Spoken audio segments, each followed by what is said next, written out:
افسانے کا عنوان ہے یہ جہاد نہیں انتقام ہے۔ ابھی ہم حالت جہاد میں ہیں۔ نوجوان نے اپنی بندوق کا یوں مشاہدہ کرتے ہوئے کہا جیسے کہ اس نے کبھی بندوق دیکھی ہی نہ ہو۔ اس کی بہن اپنے بھائی کے تیور کو دیکھ کر مسکرائی۔ تم جس حالت میں رہو مگر یاد رکھنا کہ تمہاری ایک بہن بھی ہے۔ نوجوان اپنی بہن کی باتوں پر مسکرایا اور اپنے بوڑھے باپ کی طرف بڑھا جو کھانس رہا تھا اور بیٹے کو دیکھ رہا تھا۔ جہاد کرنا ہمارا ایمان ہے بیٹا، مگر یاد رکھنا ہمارا مقابلہ ایک ایسے شاطر دشمن سے ہے جو ہم سے 1000 گنا زیادہ طاقتور ہے اور جس کی پشت پناہی دنیا کی بڑی بڑی حکومتیں کر رہی ہیں۔ ہم اپنے وطن، اپنی سرزمین اور اپنے عقیدے کی بقا کے لیے اپنی جان قربان کر رہے ہیں۔ ہمیں یقیناً کامیابی ملے گی۔ جب تک کہ وہ اپنے باپ کے قریب بیٹھتا وہ یہ سب کچھ کہہ چکا تھا۔ نوجوان نے باپ کے ہاتھ کو پکڑتے ہوئے کہا، قسم اللہ میاں کی کہ ہم اپنے خالد بھیا کے خون کو رائیگاں جانے نہیں دیں گے۔ ایک کے بدلے انہیں 70 کا حساب دینا ہوگا۔ اللہ ہمارے ساتھ ہے بابا۔ ہم پوری دنیا کو یہ باور کرا دیں گے کہ ایٹمی طاقت رکھنے والے ممالک ہمارا کچھ نہیں بگاڑ سکتے ہیں۔ بیٹے کی بات سن کر باپ مسکرایا مگر بہن بول اٹھی، بابا کیا اللہ میاں ہم سے روٹھ گئے ہیں؟ ہماری کامیابی ہمیں نصیب کیوں نہیں ہوتی ہے؟ ہم اپنے خون سے اس زمین کو لال کر چکے ہیں۔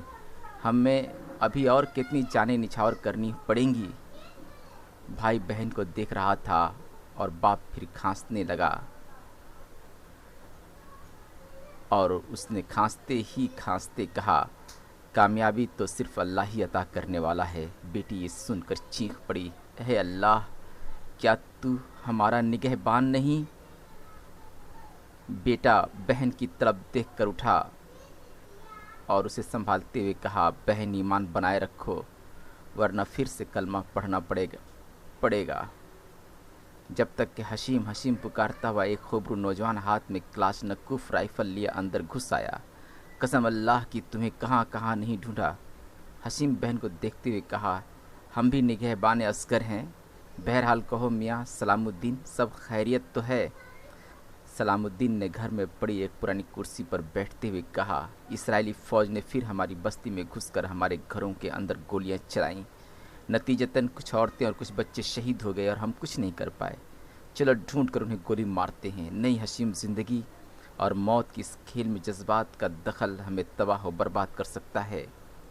یہ جنگ عقل و شعور کی بنیاد پر لڑنی ہوگی۔ عقل و شعور کی بات آتی اس کی بہن چہک اٹھی۔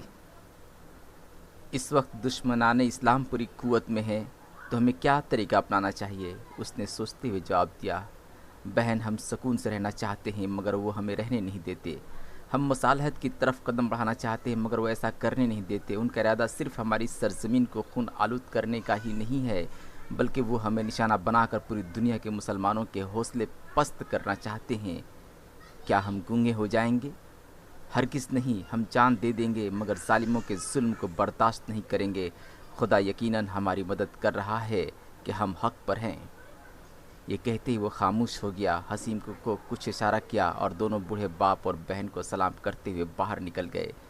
باہر سڑک پر افراتفری مچی ہوئی تھی۔ غم و غصے کی آگ میں تپتا ہوا جم غفیر نعرہ بلند کر رہا تھا، خون کا بدلہ خون۔ وہ دونوں بھیڑ کو چیرتے ہوئے آگے نکل رہے تھے کہ کسی بوڑھی عورت نے انہیں روک لیا۔ کب تک بیٹا، کب تک؟ سلام الدین نے بوڑھی عورت کے سر پر ہاتھ رکھتے ہوئے کہا، اماں جب تک ہماری زمین ہمیں واپس نہیں مل جاتی ہم آزاد نہیں ہو جاتے۔ اور پھر وہ دونوں آگے بڑھے کہ ہنگامہ برپا ہو گیا۔ اسرائیلی فوجی دستے امنڈ آئے، گولیاں چلنے لگی، پتھروں کی بارش ہونے لگی۔ کچھ مرے، کچھ سرپٹ پیچھے بھاگے اور پھر نعرے بلند ہوئے، اللہ اکبر، اللہ اکبر۔ ابھی کچھ لمحہ گزرا بھی نہیں تھا کہ اسرائیلی میزائلیں 2-3 جگہوں پر تابڑ توڑ گرے اور پھر صف ماتم بچھ گئی۔ حشیم گھر کی طرف بھاگا اور تھم گیا۔ گھر جل رہا تھا اور انسانی جسم کے جلن کی بو پھیل رہی تھی۔ وہ لڑک سا گیا۔ اب میں کس کی نگہبانی کروں گا خدایا؟ بوڑھا باپ اور معصوم بہن کا چہرہ اس کی آنکھوں کے سامنے پھرنے لگا۔ کیوں اللہ میاں، ایسا کیوں؟ وہ پلٹا۔ سلام الدین نے اسے روکنے کی کوشش کی۔ ہٹ جاؤ، اب میں رہوں گا یا میرے دشمن؟ سلام الدین نے اسے ڈانٹا۔ 4-5 اسرائیلی فوجیوں کو مار دو گے تو کیا اسرائیل کا وجود مٹ جائے گا؟ ہرگز نہیں، چھوڑو یہ پاگل پن۔ مگر حشیم AK-47 لیے دوڑا اور دوڑتے دوڑتے اسرائیلی حدود میں داخل ہو گیا، جہاں پیڑوں کے سائے میں نوجوانوں کا جوڑا نظر آیا، محبت میں سرشار، دنیا و مافیا سے بے نیاز۔ تم رنگینیوں میں ڈوبے ہوئے ہو اور ہم لمحہ بلمحہ مر رہے ہیں، اپنے آپ سے کہتے ہی وہ جنونی ہو گیا اور گولیاں چل پڑیں۔ چیخیں بلند ہوئیں اور وہ دیکھتے ہی دیکھتے اسرائیلیوں کے حصار میں آ گیا۔ گولیوں کا تبادلہ ہونے لگا، لاشیں گرنے لگیں۔ حشیم کے کانوں میں بہن کے اس دن کی آواز گونجنے لگی جس دن اس نے بندوق سنبھالی تھی۔ بھیا، یہ جہاد نہیں، انتقام ہے، انتقام۔ اسی اثنا میں چند گولیاں اس کے سینے کو چھلنی کرتی ہوئی نکل گئیں اور وہ وہیں ڈھیر ہو گیا۔